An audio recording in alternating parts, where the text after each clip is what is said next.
Welcome to my channel English Learning Heart. If you have not subscribed yet, please subscribe. In this session of the channel, we are going to discuss the short question answers of the lesson Liberty and Discipline, which is written by William Slim. In this session, I try these answers in a simple way so that you may easily learn. Let's start, dear students. First question is, how does the author define liberty? Author liberty को कैसे define करता है? Answer is, he says that liberty means freedom to make our choice and to do what we like. Author William slim ये बताते हैं liberty जो आज़ादी है वो अपनी लाइफ में कोई भी चॉइस करने को की स्वतंत्रता को लिबर्टी बोलते हैं और जो हम करना चाहते हैं उसके बारे में चॉइस करके उसे करने को आज़ादी बोलते हैं. Second question is what is discipline? Discipline क्या है? Discipline is a restaurant on excessive liberty. जो अनुशासन है वो लोड से ज़्यादा स्वतंत्रता पर रोक को अनुशासन बोला जाता है. Question number third, why should one keep to the left? हमें अपनी लेफ़्ट साइड पर क्यों रहना चाहिए? तो इसका आंसर है we should keep to the left for our own safety and for the safety of others. हमें अपनी लेफ़्ट साइड पर अपनी सेफ्टी और दूसरों की सेफ्टी के लिए रहना चाहिए. Question number four, how does pure discipline differ from enforced discipline? बेटा एनफोर्स्ड होता है जो दबाव से बनाया हुआ डिसिप्लिन हो और प्योर डिसिप्लिन होता है जो अपने भीतर से डिसिप्लिन में रहने की मोटिवेशन हो. तो इसका आंसर है the pure discipline comes from our selves. Pure discipline है जो वो हमारे अंदर से जागता है. On the other side the unforced discipline comes from outside. जबकि जो अनफोर्स्ड डिसिप्लिन होता है, ज़बरदस्ती का डिसिप्लिन होता है, वो हमारे बाहर के तथ्यों से आता है. वह इन तथ्यों में कोई दबाव हो सकता है, कोई डर हो सकता है, लेकिन जो प्योर डिसिप्लिन है वो अपने मन के भीतर से पनपता है. Question number 5, what type of liberty do the British believe in? जो ब्रिटिश लोग थे वो कैसी आज़ादी में बिलीव करते थे? The British believe in liberty. They believe in freedom to think, to work and to go. जो ब्रिटिश लोग हैं वो आज़ादी में बिलीव करते हैं. वे सोचने की आज़ादी, काम करने की और घूमने फिरने की आज़ादी में बिलीव करते हैं.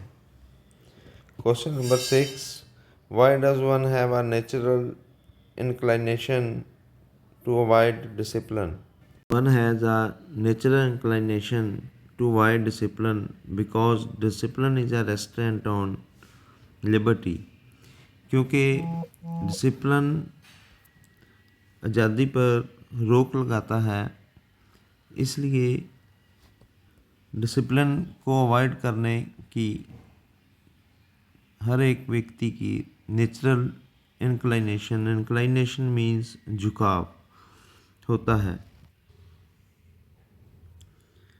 Question number 7, why is discipline unavoidable for a modern man?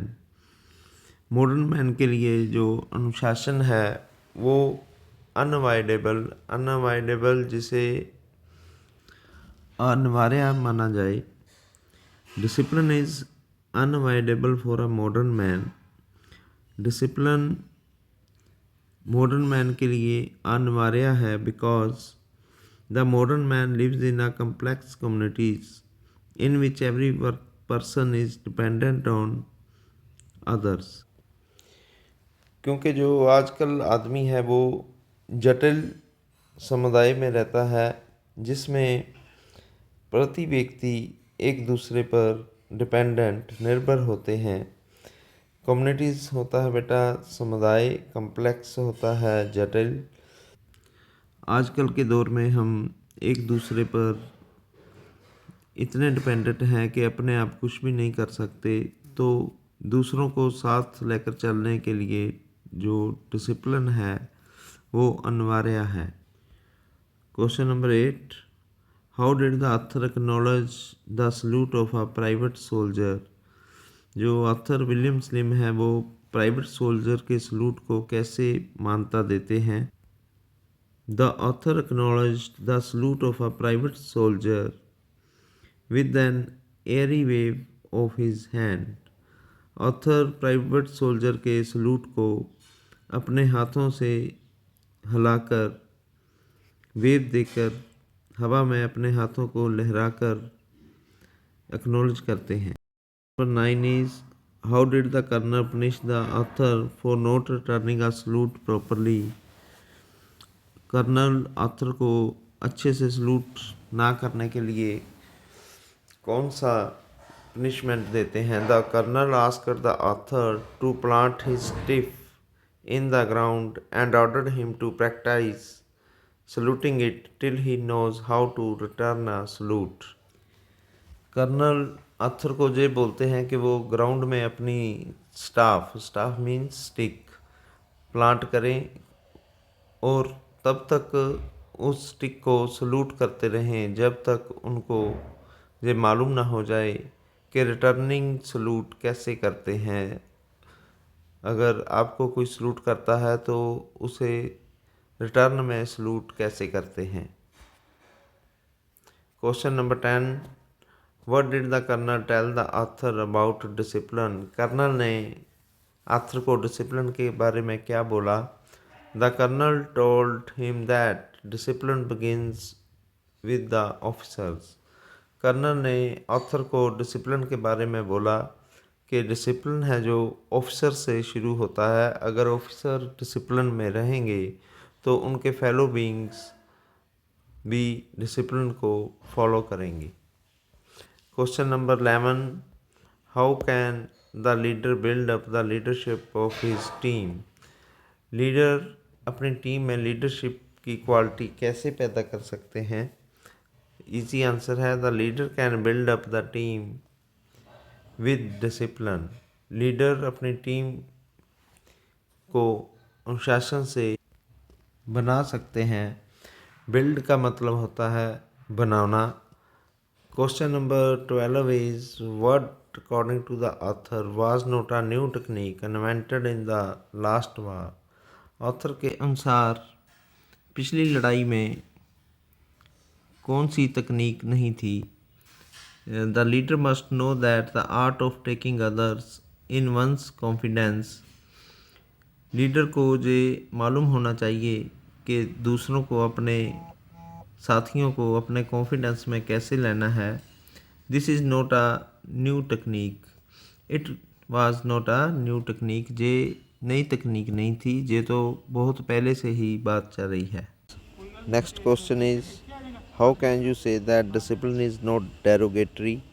Derogatory means अपमानजनक। आप कैसे कह सकते हैं कि जो डिसिप्लिन है वो अपमानजनक नहीं होता है। Answer is the discipline is not derogatory. अनुशासन अपमानजनक नहीं होता है because it is only discipline that enables man to enjoy liberty. क्योंकि ये डिसिप्लिन ही है जो मनुष्य को लिबर्टी, आज़ादी इंजॉय करने के योग्य बनाता है। Question number 14 is what type of discipline is deliberately design to submerge the individual. किस तरह का अनुशासन है जो व्यक्ति को जानबूझकर सबमर्ज का मतलब होता है डुबोना। डुबोने के लिए डिज़ाइन हुआ है। The totalitarian discipline is deliberately design to submerge the individual. Totalitarian होता है बेटा जो तानाशाही हो, निरंकुश हो। जो तानाशाही डिसिप्लिन है वो इंडिविजुअल की पर्सनैलिटी को सबमर्ज करने के लिए, एक्सप्रेस करने के लिए डिज़ाइन हुआ है। Question number 15 is how does the author commend the role of British railway signalman in the last war. पिछली लड़ाई में ऑथर ब्रिटिश रेलवे सिग्नलमैन के रोल को कैसे कमेंड करता है। Answer is the British signalman never left their post, they stood in the target areas. लड़ाई के मैदान में भी जो पोस्ट थी वहाँ पर ब्रिटिश सिग्नलमैन ने अपनी ड्यूटी को नहीं छोड़ा। They put their jobs before themselves. उन्होंने अपनी ड्यूटी को, अपनी जॉब को अपनी लाइफ से ज़्यादा प्रेफरेंस दी। इसलिए author British railway man signalman की रोल को कमेंड करते हैं। Question number 16 is how can a nation overcome an economic और मिलिट्री क्राइसिस। कोई भी देश अपने आर्थिक और मिलिट्री क्राइसिस को कैसे जीत सकते हैं। ओवरकम होता है जीतना। Answer is a nation can overcome an economic और मिलिट्री क्राइसिस विद डिसिप्लिन। कोई भी देश अपने इकोनॉमिक और मिलिट्री क्राइसिस को अनुशासन से दूर कर सकता है, जीत सकता है। What according to the author is meant by democracy। Author के मुताबिक लोकतंत्र का क्या मतलब है। According to the author democracy means that responsibility is decentralised. Author के मुताबिक लोकतंत्र का मतलब है जो जिम्मेवारी है, पावर है, उसका डिसेंट्रलाइजेशन मीन्स विकेंद्रीकरण। एक ही हाथ में कंसंट्रेट ना हो रिस्पॉन्सिबिलिटी, और रिस्पॉन्सिबिलिटी का विकेंद्रीकरण होना चाहिए। तो बेटा जे इस लेसन के शॉर्ट आंसर क्वेश्चंस है। उम्मीद है आपको ये अच्छे से समझ आए होंगे। अपनी तरफ से मैंने कोशिश की है कि इनको आसान से सॉल्व किया जाए ताकि स्टूडेंट्स को लर्न करने में आसानी हो। Dear students, I hope you would better understand these questions. Thanks for watching my YouTube channel English Learning Heart, and never forget to like and share this video with your friends, and please subscribe my channel English Learning Heart. Thank you.